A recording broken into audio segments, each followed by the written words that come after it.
Hi, I'm Natalie. I wrote this show. It's about therapy, or obviously, it's about the 5 stages of grief. So you'll see as she talks about her journey through grief, yeah. Each stage of grief will take over in speaking for her at a certain point. So if you're confused by like the shoulder tapping, that's what it is.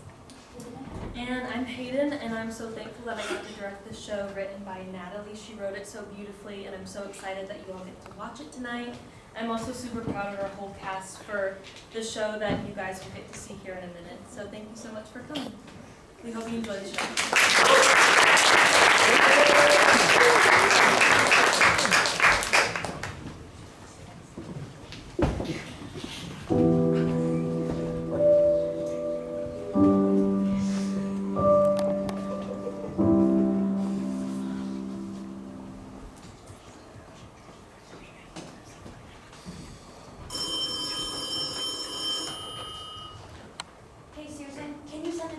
In the next patient. I seem to have lost track of time.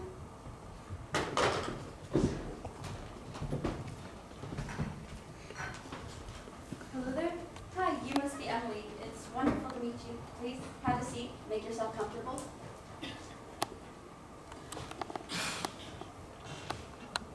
So, if you don't mind me being so abrupt, what brings you in here today? My mom. Sorry. I don't mean to catch you by surprise or anything. I just prefer during these sessions to get straight to the point. I'd like to get to know you from hearing how you feel and think, not just through small talk and chit-chat. No, I understand. My mom passed away 2 months ago, and I guess I haven't been dealing well. I don't suppose anyone would be dealing well, but I haven't been coping well. I'm sorry for your loss. I understand this must be a very hard time for you. May I ask what you mean when you say you haven't been coping well? For the first week after the accident, I didn't even acknowledge that anything had happened at all. I continued on like everything was normal. I didn't even cry. Not a single tear. I was in such a daze. Like my body was going through all the normal reactions of everyday life, but my mind was in a completely different place. It all felt so wrong. Like it was impossible to live in a world where I would never get to see my mom again, where I would never get to hug her again, where I would never see her smile again. I didn't want any of it to be true, so I made it not true. I continued on and pretended. It felt like if I could keep pretending for long enough, then eventually she would come back. And what was it that made you realize your mother was gone? 8 days after the accident, I walked into the kitchen for breakfast and I saw my mom standing there doing dishes. She had her back turned to me and I just stood there in shock. I knew it was impossible for her to be there, but there she was. I must have made a sound or something because she turned around and it was my mom's little sister, Sarah, my aunt. That's when I broke. When I finally realized that she was gone.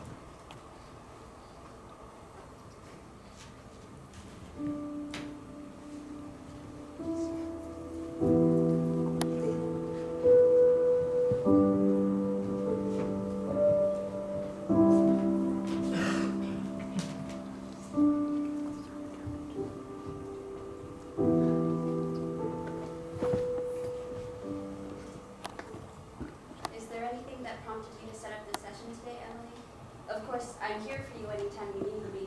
I'm just curious since it was quite last minute. I yelled at my dad, like screamed at him, and for no reason too. There was a reason, but it was nothing to yell at him for. What was the reason? Well, for context, my dad has been making breakfast for me every day since the funeral. I think it's his way of showing that he's sorry for the parent he left with. But yesterday morning, when he was pulling out dishes for us to use, he knocked down my mom's favorite mug, the mug that neither me or my dad never touched because it was just hers. And when it fell down, it shattered, and I felt like I was going to explode from how furious I was. Yeah, then I yelled at him. No, I never yelled at anyone before, but there I was yelling at my own dad. No, I wasn't even mad at him, I was just mad. For weeks now, it's all I've been is mad. you have any idea as to what's making you so upset? Everything, I guess. My family, myself, the world. I'm angry at all of it. It's like everything has changed, but also nothing has. Every day, I'm going to forget more and more details about it. And the thought of her just being a memory, it makes me infuriated. The fact that the person who raised me, who gave up everything for me, could be diminished into an echo. It's enraging. I don't want to just have bits of her like a mug. I want my mom. And then I go on thinking how unfair it is I have to feel this way at all. How unfair it is that she's gone. I don't know how to go on without her. I don't even know if I can. She should be here. It should be me and her like it's always been. If I build a future without her in it, that's like erasing her, and I can't do that. I can't forget my mom.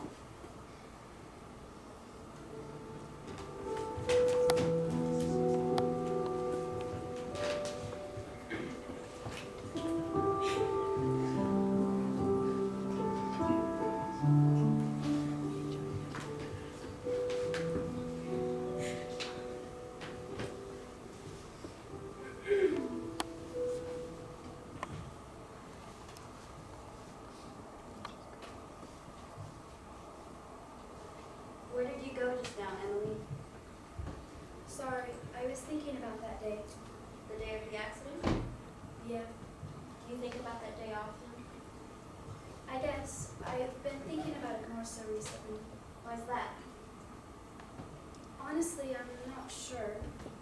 It's not like I didn't already think about that day a lot. But when I do, I thought about that day and when I learned about it. But now I think about all the events leading up to it, and if there was anything I could have done, and then maybe she'd still be here. What things are you referring to, if you don't mind me asking? We haven't discussed that day of the accident in specifics yet, so please feel free to share only what you feel comfortable with sharing. Well, the first thing I would do is make sure she would never get in the car at all. In order to prevent her from getting in the car that night, I would have never gone to that concert with my friend Lori. It led to me getting the flu. So if I had gotten the flu, my mom wouldn't have needed to drive to the pharmacy to get my medication. She wouldn't have had any reason to drive that night. That day is playing on a loop in my head over and over.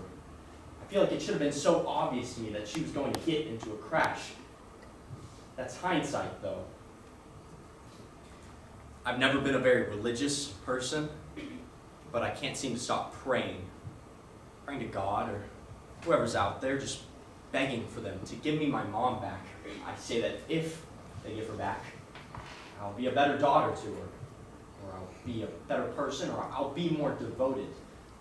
But it feels like no matter how hard I beg or plead, I can't change anything. And I feel so alone. And I don't want to feel alone anymore.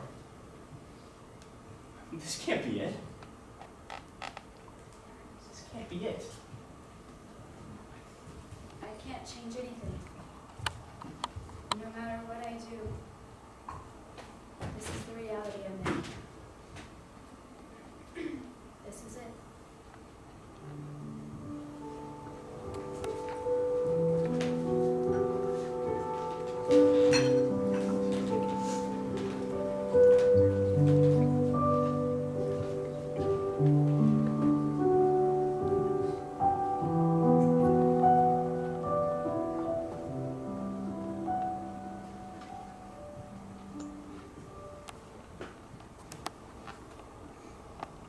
I don't know what to say. That's okay, Emily. I'm here to help you in any way I can.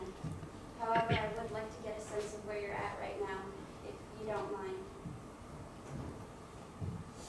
I don't know. You could tell me about some things going on in your life right now, or what you're thinking about in general. I don't really have a lot going on. School's out for winter break. I'm at home with my dad. Is there anything you've been up to while at home? Not much. I sleep a lot. Always tired. No matter how much sleep I get, I'm still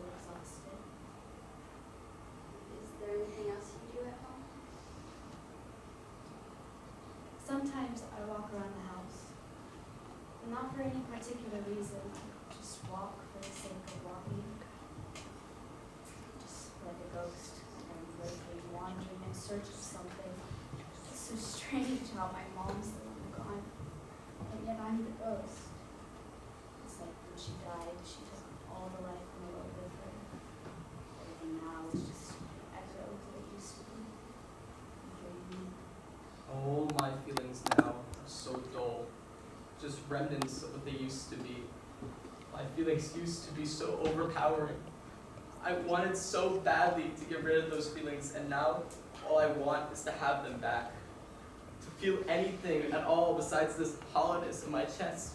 It's like I've forgotten how to live. I want to have my life back, but if I were to ever fully live again, I'd have to live knowing that nothing was ever going to be quite right ever again. My own mind has me trapped. I don't know how to escape it. Have you explained how you're feeling to anyone else in your life besides me? I tried to explain it to my dad, but he didn't understand what I meant. His grief is so much different from mine. Like, I can tell he misses her and is sad about her being gone, but he's not debilitated by his grief the same way I am. And besides him, I don't know who else to explain it to. I'm not myself anymore, and I think everyone can see that.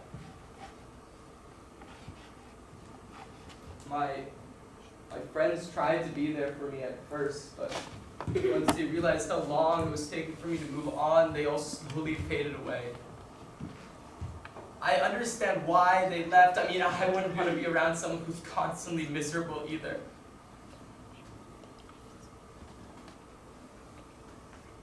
In all honesty, I didn't really care when I noticed my friends stopped coming by. There's only one person I really want to see, but that's impossible. I guess that's one thing, though, that's more prevalent than the hollowness of my chest. It's how much I miss my mom. Not even a lack of emotion can erase that.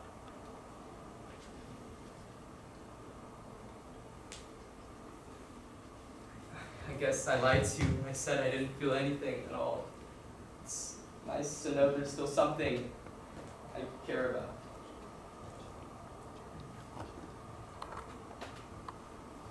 I don't think she'd want me to keep on going on like this. I think she'd want me to live. I think I owe it to her to truly live. I'm here to help you in any way I can, Emily. We'll get through this together.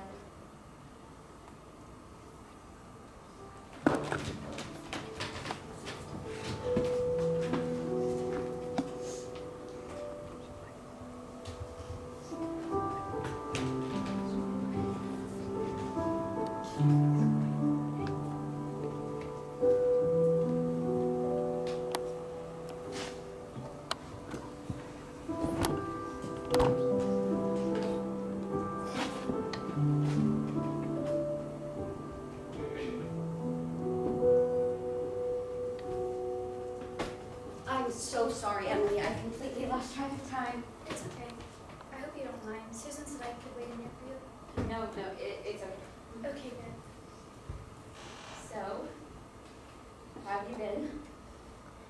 I know it sounds weird, all things considered, but I think I'm doing good.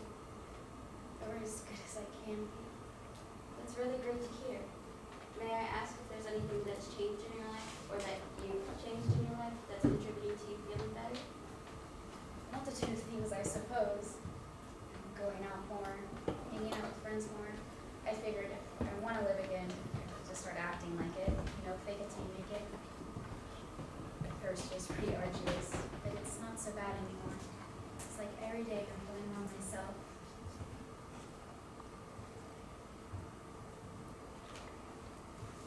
I know I'm not completely better. I don't think I ever will be. I still get those waves of emotions that I used to, but they don't overpower me anymore. They're more manageable. I'm always going to miss her. I'm sure not a day will go by that I don't think of her. I'm grateful, though, that the 19 years I did have with her were so wonderful. I know she wouldn't want this to keep me from living. I know she would want me to live life to the fullest. It's become clear to me now that she's never really gone. She's not gone so long as I'm here. There's no regret for me anymore. I know that she loved me wholly, and I loved her the same. I can make peace with that.